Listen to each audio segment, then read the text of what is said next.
बोल नरजन्म यांचे सार्थक उत्तम करणे उचित आपणायसा मती करुणी विचार आरंभिले स्वामी चरित्र ते शेवटासी नेणार स्वामी समर्थ असदीपे हावेरी नामक ग्रामे यजुर्वेदी गृहस्थाश्रमी बाळपा नामे द्विज कोणी राहत होते आनंदे संपत्ती आणि संतती अनुकूल सर्व दयांप्रती सावकारी सराफी करीती जनी वागेदी प्रतिष्ठित 30 वर्षाचे वय झाले संसाराते उपगले सद्गुरु सेवेचे दिवस आले मती पालटकी दयांची जरी संसारी वर्तती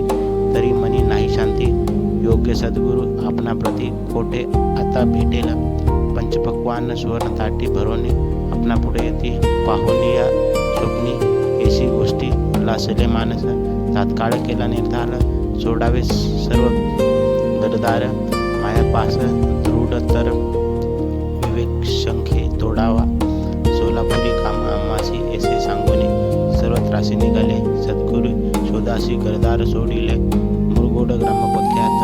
तेथे आले फिरत फिरत जेथे चिदंबर दीक्षित महापुरुष जन्मिले मुरगोडी मल्हार दीक्षित वेदशास्त्री पारंगत धर्मकर्मी सदा रथ ईश्वर भक्त तैसाची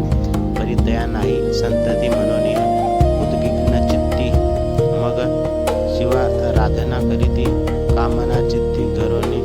12 वर्षे अनुष्ठान केले शंकराचे पूजन सदाशिव प्रसन्न होऊन वर देत त्यांशी तुझी भक्ती पाहून संतुष्ट झाले मन माझे मीच तुझा पुत्र होईन भरवसा पूर्ण असावा ऐकून या वरासी आनंदल्या मनासी वार्ता सांगता कांतेशी तेही चित्ती तोषली 9 मास करता पूर्ण कांता असवडी पूर्णरत्न पुत्ररत्न मल्हार दीक्षिते